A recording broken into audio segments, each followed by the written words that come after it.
You're watching a Big Z review. Last Samurai Standing is a new Netflix TV series that just had its first season release, and it is really good. I enjoyed it a lot. 人斬りは死ぬまで人斬りや。あんたは切れる。切り札を奪い合うのです。修島さん、一人では生き残れません。お願いです。私を連れてってくれませんか。俺にも救いたい家族がいる。So Last Samurai Standing is based on the manga of the same name by Shogo Imamura, and the Japanese name is Ikusagami. And essentially the idea is that once again, this takes place, at the fall of the samurai, where the Western world is coming in, bringing guns, and completely changing the world.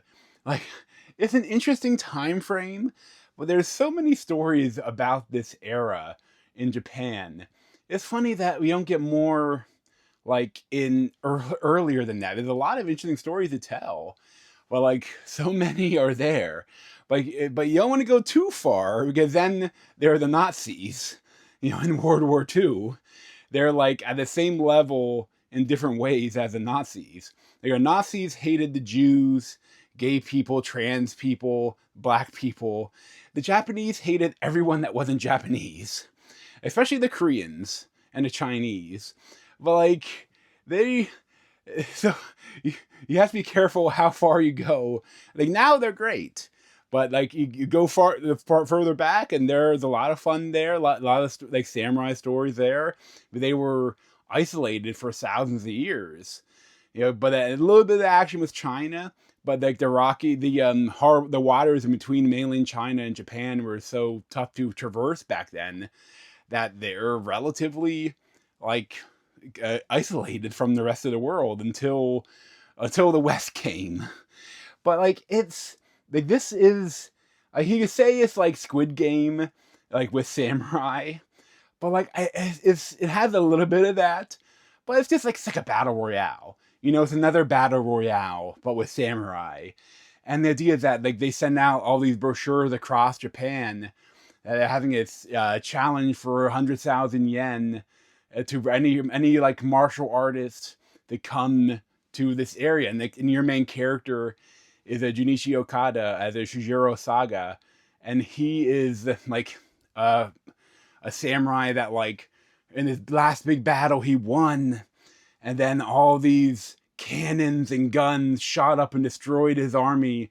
And now he's has shell shock. He has PTSD about it. And he shakes every time he tries to draw the sword. But then now there's a cholera epidemic. And his little daughter died, and his wife is sick. And he doesn't have enough money for treatment. So when he sees this, he's going to pick the sword back up and try to fight for it. And some of the fight scenes here are amazing. Some of the best fight scenes I've seen in a while, especially in a Netflix TV show. My favorites are probably the first time he actually drew his sword and went after the guys that are running the competition after they did something kind of shitty.